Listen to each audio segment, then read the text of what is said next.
bahayanya perjalanan hidup yang dilalui oleh manusia.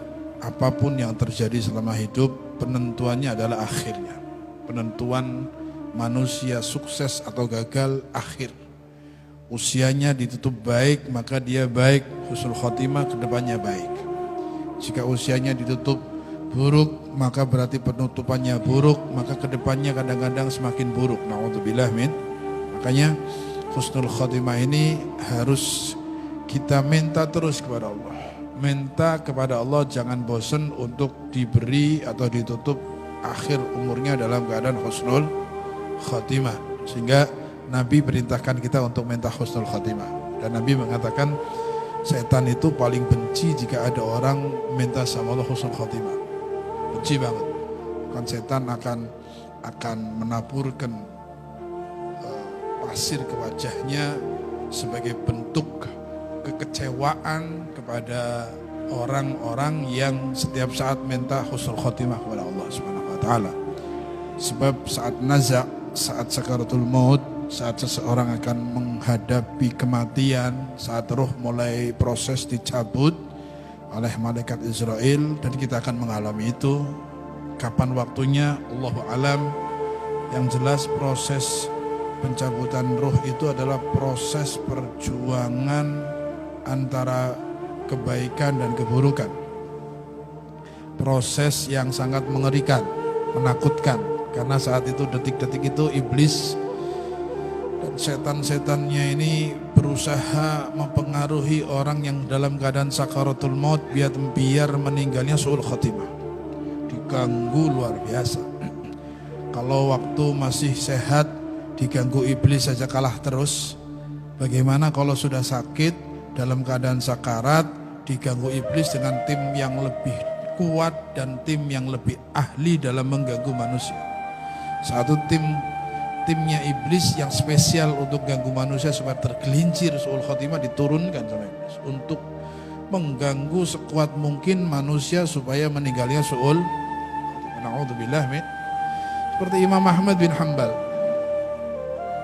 Imam Ahmad dalam sejarah, dalam manaqibnya, saat menjelang wafat, sakit di usia akhir menjelang wafat, sudah mulai proses naza, ditalqini sama keluarga terdekat.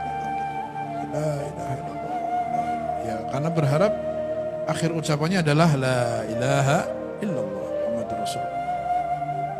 Imam Ahmad saat ditalqini, yang terucap dari lisan beliau saat mendengar kalimat talqin la ilaha illallah Muhammadur Rasulullah, la ilaha, yang terucap dari Imam Ahmad kalimat la, mengangkat suara mengucapnya la itu kan nolak, tidak, talqini tidak, talqini nangis ini, ya Allah, ini detik-detik terakhir, sakitnya sudah parah, kelihatannya sudah hampir meninggal, naza, sakaratul maut, ditalqini jawabnya la, nangis. Tapi setelah Imam Ahmad agak sadar melihat semuanya sekitarnya nangis, bertanya, ada apa? Nangis, nangis. Akhirnya keluarganya ngomong, ya Imam, antum tadi saya talqini, kita talqini, kok jawabnya la. Ini kami takut, nolak tauhid, nolak kalimat la ilaha illallah. Diajak mengucap la ilaha illallah, malah mengucapnya la. Sehingga kami sedih, nangis, kami takut ucapan terakhirnya nolak tauhid. Kata Imam Ahmad, la, anak ngomong la itu bukan sama kalian. Anak ngomong la bukan nolak kalian talqin.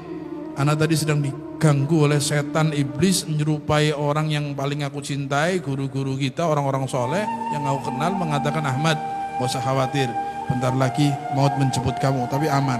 Kamu orang baik, kamu orang alim, kamu ahli ibadah, aman, gak usah khawatir, beres.